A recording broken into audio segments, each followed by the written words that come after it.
I'm thinking, does somebody have stock options in birth control pills? In training, when we look at like our guidelines, first line of treatment is birth control pills. And now as a practicing physician, I'm thinking, does somebody have stock options in birth control pills? Where is it that before I diagnose something, offer a treatment strategy? Yeah. You tell me you have heavy bleeding. I don't know why, but let me put you on birth control pills. Here you go. I don't know why, but and I'm not saying birth control pills are bad. I think they're an excellent treatment option. I think they're an excellent treatment option for conditions that require them, and at least you should know why you're utilizing them, because we've already established that heavy bleeding is not normal. What's the underlying diagnosis? Did you do anything besides a history? Likely not. And I just think that's completely unacceptable, but it's the way we were trained. Yeah.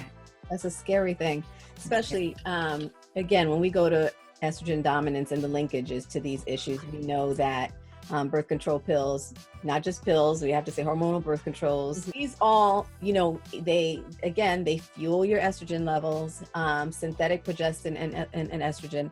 And key thing here also is understanding it is not the solution to everything, okay? 65% of women who are actually prescribed them are for non-contraceptive reasons, right?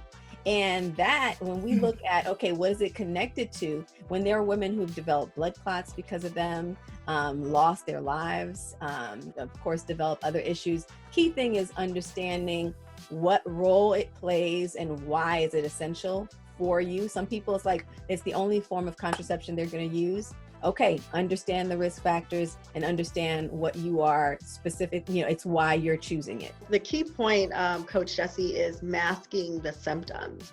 If you just throw a treatment at someone without knowing the underlying issue, so like for women with PCOS, you may not get a diagnosis of PCOS, in your early teens.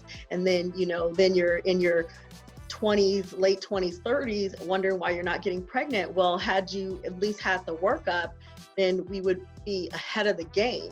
Yes. If you knew you had a fibroid at 25, it may be an intervention where you are at least watching it. So when you're 35, it's not 25 centimeters. You had a chance to intervene earlier.